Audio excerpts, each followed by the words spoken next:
The leader of the Progressive Conservative Party in New Brunswick, who won more seats last night, disputes Brian Gallant's claim that he is entitled to try to form a government and hang on as premier.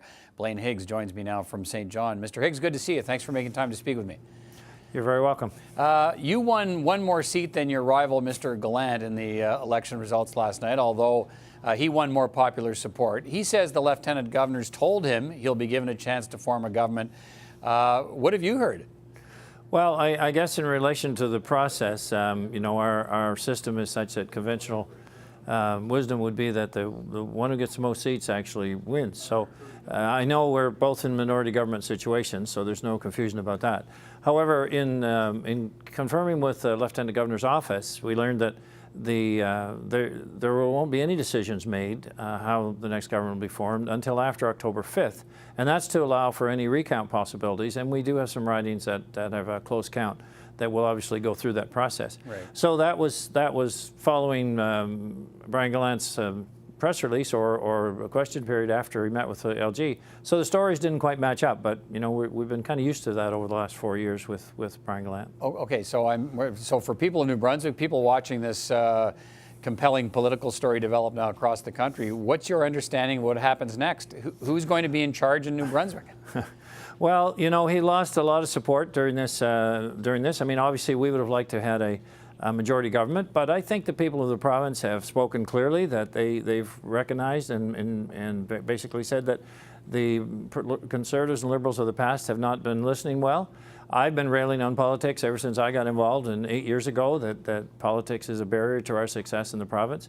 So I look at this as an opportunity. I see that Brian Gallant really is just trying to hang on power a little longer. So the inevitable will happen if the legislature is recalled in the next few months. If after October 5th he does get that approval from the LG, then it'll prolong the opportunity for us to move the province forward with new ideas and working with new parties. Are you going to go? I gather you haven't seen the Lieutenant Governor yet.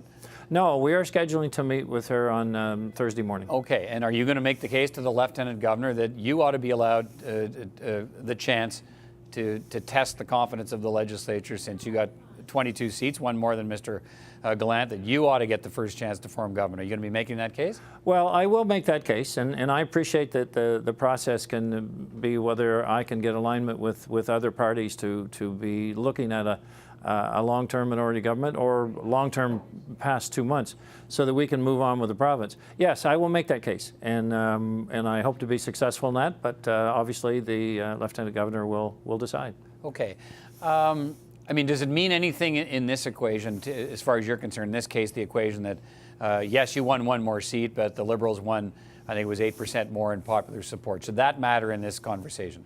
No, it really doesn't. That's not how our system works. And, I would like to think that Mr. Gallant is very aware of that. That's not how the process works. It's based on riding count.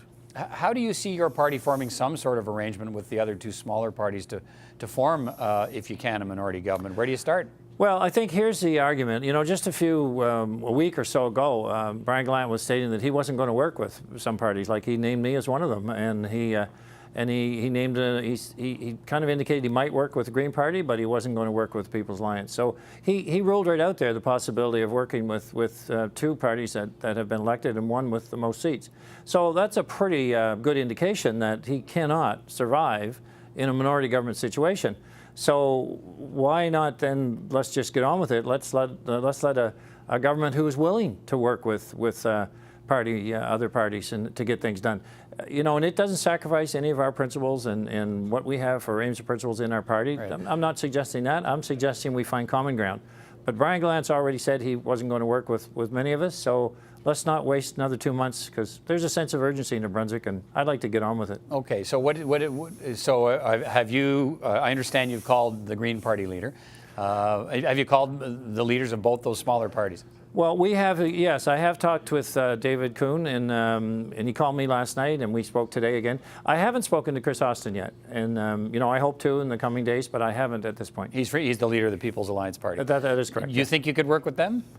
You know, I said that you know, we will have differences, and we do in the language categories, because you know we have some party policies that we will adhere to, and they aren't negotiable. But the idea of being able to work with him on a lot of issues, and the same with David Kuhn and the Green Party, there's a lot of common ground here, and we got to find a way to move forward. So I will not state, you know, like Brian Gallant has, that he's just not going to work with some people. I think a little differently. You know, in any negotiation or any opportunity, you stake common ground, and you find ways to move the bar forward. You suggested today the Liberals were going to extreme lengths to try to hang on to power, including calling some of your, was it your successful candidates they were calling to try and get them to cross the floor? That's correct, offering them positions in the government, yes. Okay, what do you make of that? Well, we have a strong team, and they're with conviction to stay with us and form government, because they know that's inevitable. We will be forming government, but I would say stay with us in any case.